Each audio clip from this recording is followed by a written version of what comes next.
Support for the Legislative Gazette comes from New York State United Teachers, a union of professionals standing with more than 600,000 workers in education, human services, and healthcare with the Our Voice, Our Values, Our Union campaign. And United University Professions, representing 37,000 academic and professional employees at SUNY campuses and teaching hospitals across New York State. Frederick E. Cole, President. UUPinfo.org.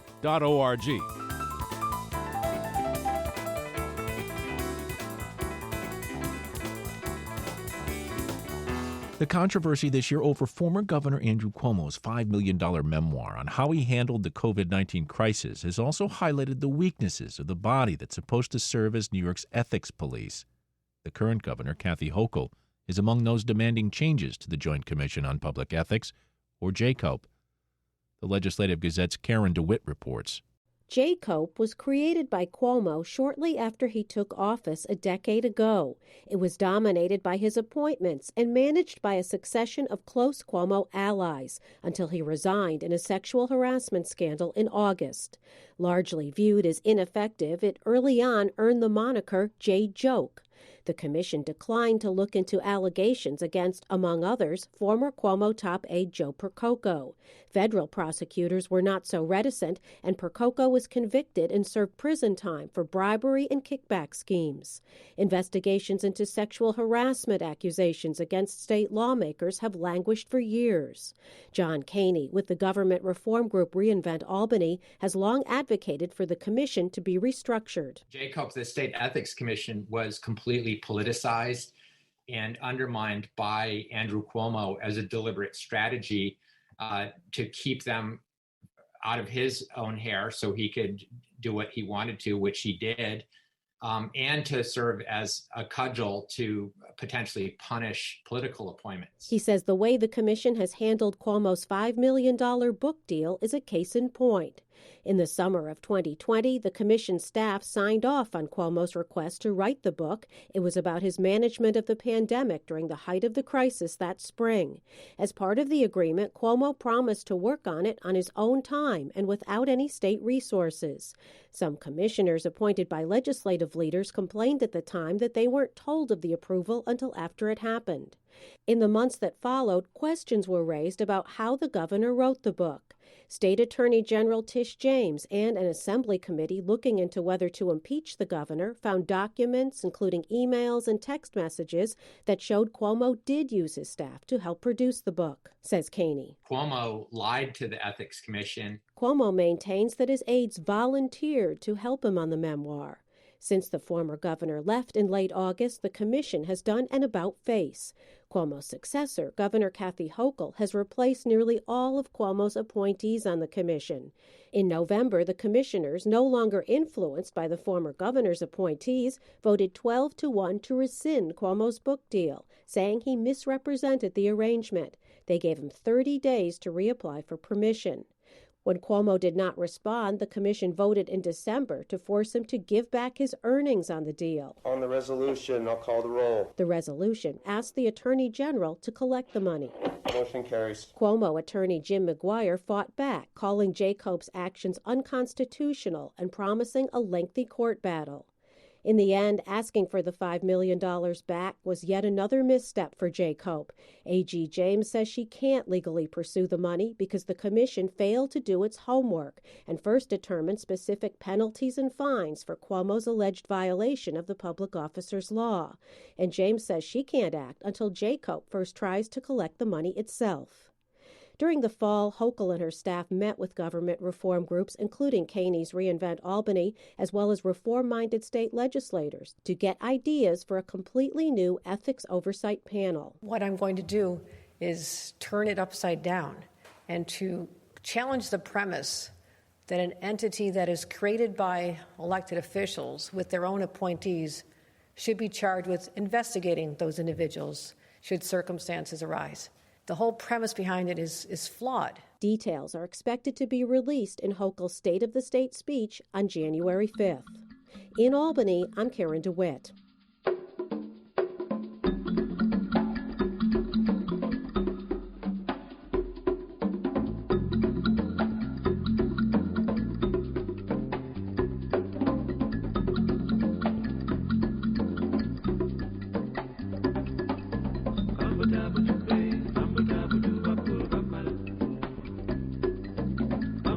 You are listening to the Legislative Gazette, a program about New York State government and politics. I'm David Giustina. Joining us now, Legislative Gazette political observer Alan Chartock. And just like that, Alan, another year has swept by. And what a year it has been. Some people would probably not like to revisit 2021, but politically, that's what we're going to do now. I'm going to name some issues here. We'll get your reaction. Of course, the pandemic overwhelming all of us continued through 2021. You saw the governor riding high for a while, and then all of a sudden we began to hear about allegations of sexual harassment, which blew up after the state attorney general, Tish James, issued a blockbuster report called for by the governor investigating his behavior. The governor resigns. And not so long after that this year, we saw his brother, Chris Cuomo, the host of CNN, forced to resign for his role in in defending his brother. How the mighty have fallen in 2021. Listen, David, this is not a year to be named Cuomo. Can you imagine what that was like? Here was this guy. He was governor. Every day that Trump was on, practically on CNN, he was on giving the other side, letting Trump have it. People admired him. I got letters saying, do you know the governor? I'd like a date with him. I mean, it was incredible. And that has, of course, changed. So nobody is ever safe in politics. The accusations, of course, which Cuomo denies, are that he laid hands on people, on women. And who comes forward to defend you when that happens? People don't know. They don't know if it's true or not. But in any case, his fall from grace has been unbelievable. Now, look, David, we know there is a political class in Albany who just hate his guts. And in some cases, for very good reason. He was very tough on people. He was not a pleasant fellow when it came to collegiality with other politicians. And I had the sense they were going as far as they possibly could to make sure that he did not rise again. I felt in the beginning he had a shot at doing that, especially if he had come into the primary. But with the criminal charges that are being put out against him and everything else, it's looking more and more like, at least for now, he's done. Or as a publisher I know once said, stick a fork in him. It is a terrible thing to watch people fall that way. On the other hand, it's also interesting that we didn't really know an awful lot about what was going on the inside. We talk politics and we say transparency, but in the end, there wasn't a lot of that. So people did everything they could to make sure that he was gone. There's a story about Stalin, about how Khrushchev came in and saw Stalin was lying on his deathbed. He was paralyzed, but his toe twitched, and Khrushchev got very upset. They wanted to make sure in Albany that Cuomo's toe was not twitching and that he wasn't going to have a comeback and that he wouldn't be back. Look, this is a guy who has risen from the ashes before, and there's always a possibility he will again. As for Chris Cuomo, let me just say that whatever enmity was out there for Andrew certainly was going to be extended to Christopher, who, quote, offered advice to his brother when he was in a calamitous situation. I don't know. I think that the punishment may have been far greater than the crime. And speaking of that, one of the more interesting things of the year, David, to me, was the continued imprisonment of Sheldon Silver for saying to a doctor, if you send me people from my insurance business, I will get you a grant. Okay. He did it. He said it allegedly. And he's been in prison for a long time. In the meantime, Joe Percoco, who I think was given a 6-year sentence, the closest aide to Andrew Cuomo, the man who Papa Cuomo, Mario said was his third son. He went to prison, talking about bling and all the rest of it.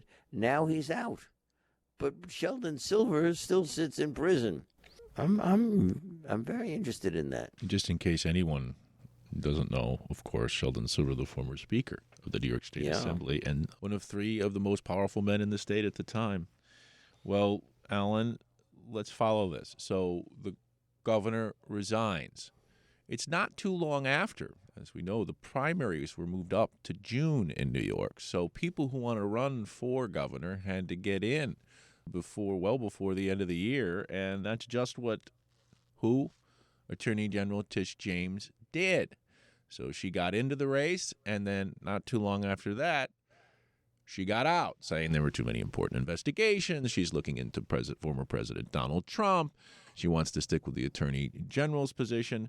But in the meantime, we were greeted to one poll after another that showed the lieutenant governor, who stepped in after Cuomo resigned, Kathy Hochul, performed well in those polls, and at least for the meantime, seemed to be a steady hand.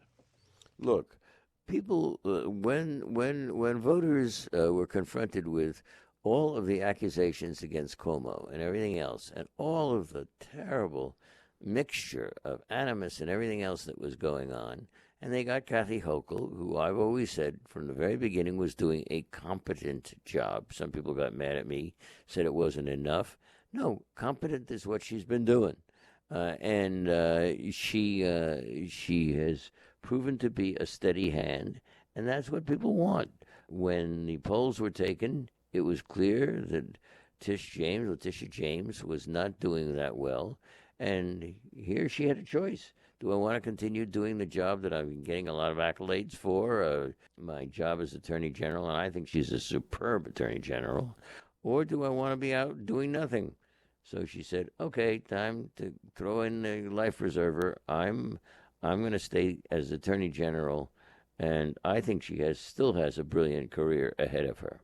Yeah, and let's stick with her for a minute because, as I just said, the investigations into former President Trump go on. This has been an undercurrent all along throughout the year. What's going to happen? Now, you have multiple investigations by the Attorney General right now, and one that looks at the former president and his devaluing, undervaluing, or overvaluing his real estate holdings to gain tax benefits and other things, calling for him to be deposed. He then sued the Attorney General. Then you have the Manhattan District Attorney, Cy Vance Jr., who is about to leave office, bringing in Alvin Bragg, a Democrat who says he'll continue those investigations. But we've got very important investigations that up till now don't seem to have produced much on the former president. Well, let's put it this way. I've been very disappointed in Cy Vance Jr., the district attorney. Very disappointed. He had all of the information. He was the hope that when he got it all, and he got all those tax records and everything, and he spent money bringing in experts and looking at it, that he would do something. He has not. And the clock is ticking. He's out of here. We'll see whether Mr. Bragg has an ability to go further and to do more with the material than Cy Vance did. I can certainly hope he will, and that he has the guts to do it. But in politics, especially when you got somebody sitting on the top who's given a lot of money to politicians and others, you really got to wonder what these interlocking directorates are all about, and that's all I'm going to say. One of the other unfortunate things that has been going on in 2021 is shootings, homicides up, and it's in most of the cities across New York State. And we see elections happening, and that produced Eric Adams as the new mayor of New York City, former police officer. Then you saw out on Long Island during the elections Republicans with big wins, largely over the issue of bail reform. So violence in cities, its impact on politics, and you might say there's a chunk been taken out of the progressive movement who began all this reform talk with statements like defund the police. David, you're right. This is a time of such uncertainty that crime was sure to follow this. And if there's one thing that people want, it's their own personal safety and the safety for their families. Every time you read a story in the paper about how a kid is sleeping in the kitchen because too many bullets are going into apartments, and we're talking about a very small number here, And yet, as the superb district attorney of Albany, David Soares, has put it, people in communities of color and other places need to have the law watching out for them. And he is so right. And so now you have this spate of criminal activity. And this is when, let me tell you, you get dictators. This is when you get people who come on and say law and order. And if that means taking away people's civil liberties and rights, we're going to do it in order to protect you. And a lot of people will fall for it. Believe me, they will, until they're very sorry later on. Finally, Alan, the Republican Party in New York State, and we just mentioned the gains they made in the elections. It seems as if many, including on the left, are looking for more moderate thinking on issues.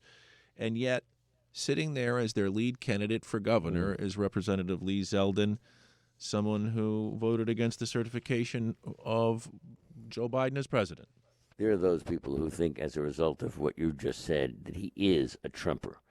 The Republicans put him up. They're convinced that with the chaos in the Democratic Party, with Cuomo leaving, that they have a shot. I don't think they do, not in blue state New York. Although I live in Massachusetts, and we have a regular procedure in which we have elected what one could only call Republicrats. In other words, Republicans with Democratic leanings. And that is something that could happen. Anything could happen in New York. I doubt it very much. It's a very different state than Massachusetts. I think, in fact, Hochul has been getting very good polls. And I think, the chances of the Republican taking the governorship in New York is not very good. On the other hand, he's a Republican, and he's doing the best he can. He's throwing as much mud at the Democrats as he possibly can, and we'll have to see whether it works. Legislative Gazette political observer Alan Chartock. What a year. What a year. Let's hope that the next one is a lot better. You're here.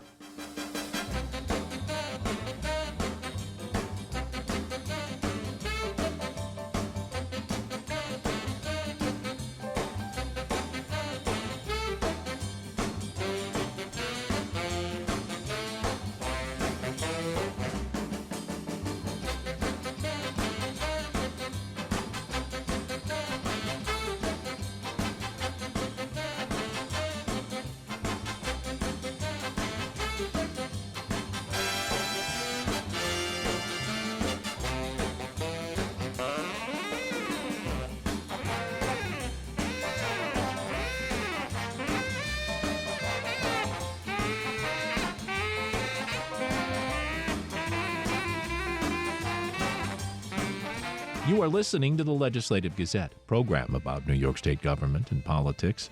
I'm David Gastina. Albany County is expanding a pilot program that's designed to improve outcomes for nonviolent mental health emergency calls. The Legislative Gazette's Ashley Hupfel with more. The Albany County Crisis Officials Responding and Diverting, or ACCORD, program will be receiving $350,000 in state funds next year for the county-wide expansion. Democratic County Legislature Chairman Andrew Joyce says the expansion is due to the program's success. We're borrowing on best practices from programs that have been instituted across the country. And this is a response to a lot of the upheaval that we've seen over the past 2 years. We're experiencing a pandemic. There are good questions being raised. There are children out in the street protesting about police interactions with the public. How do we set good tone and set good policy and give police officers all the tools and training they need to effectively respond to a call and also keep the public safe? The ACCORD program first launched in the Hill Towns in June, consisting of 2 response teams with social workers from the county's mobile crisis team and paramedics from the Albany County Sheriff's Office, who have been trained to handle situations involving mental health and nonviolent emergency cases where law enforcement is not essential. So far, the program has helped more than 100 people with about 240 interactions between phone follow-up and in-person interactions. Each person was connected with services, reducing calls to 911 dispatch.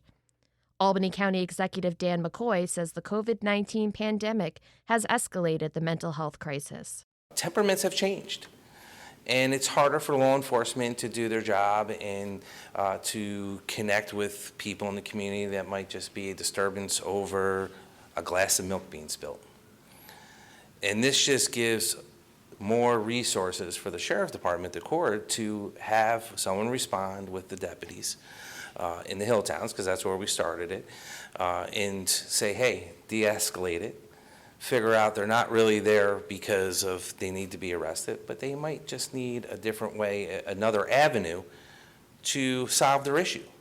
The pilot program has 2 social workers and 2 paramedics cover 2 8-hour shifts.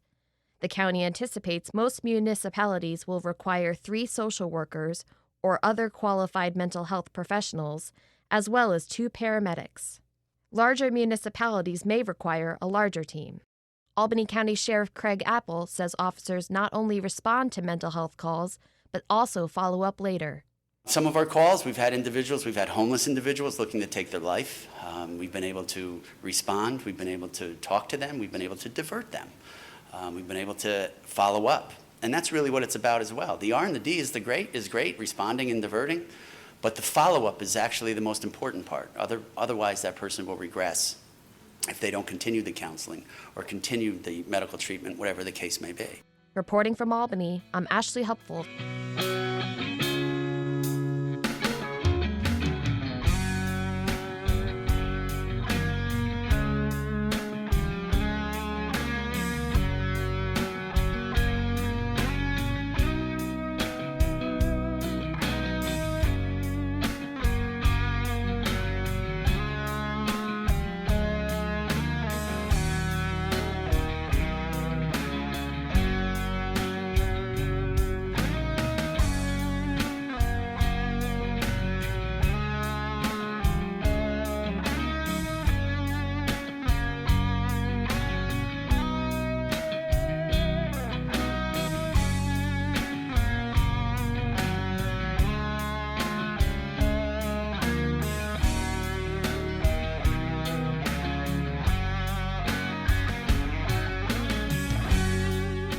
You are listening to the Legislative Gazette, a program about New York State government and politics.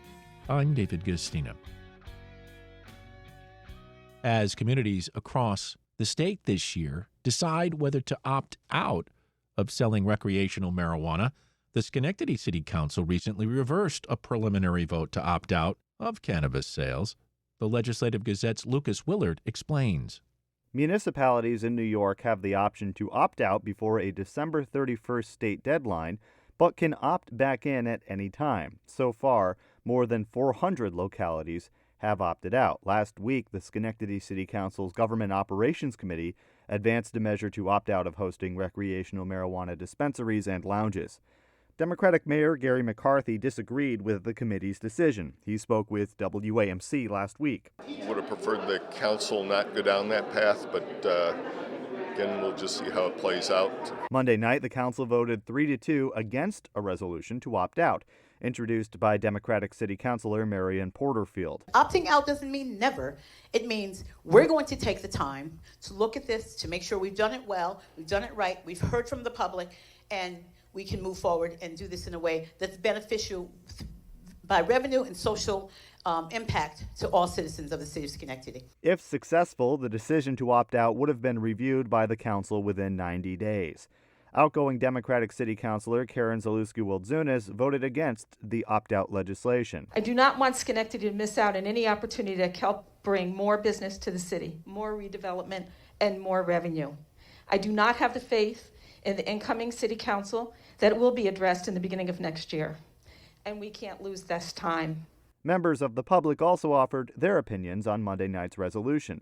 Sandra Stevens operates a jewelry store and CBD shop in Schenectady. She welcomes recreational marijuana stores to the city. I passed away 7 years ago and was revived. I was dead for 4 minutes, bled out during one of my surgeries. I felt an imperative to lobby for medical marijuana, but good dispensaries offer what our program in New York State has failed to do under the former administration. We can offer a 50-50 split, 50% THC at a much higher level than the 3% that we're allowed at CBD, and THC, which will help our cancer patients. Racial justice activist and Schenectady City School Board member Jamaica Miles urged the City Council to take its time to ensure an equitable rollout of recreational marijuana sales. It is not enough to simply say we opt in if we've not done the work to ensure that we're going to move forward in a way that is going to prioritize the very community that has been under the foot of the police force for the drug laws that are now supposed to be obsolete. Also this week, the suburban Saratoga County town of Clifton Park voted unanimously to opt out of recreational marijuana sales, joining the neighboring communities of Glenville and Niskayuna in Schenectady County. For the Legislative Gazette, I'm Lucas Willard.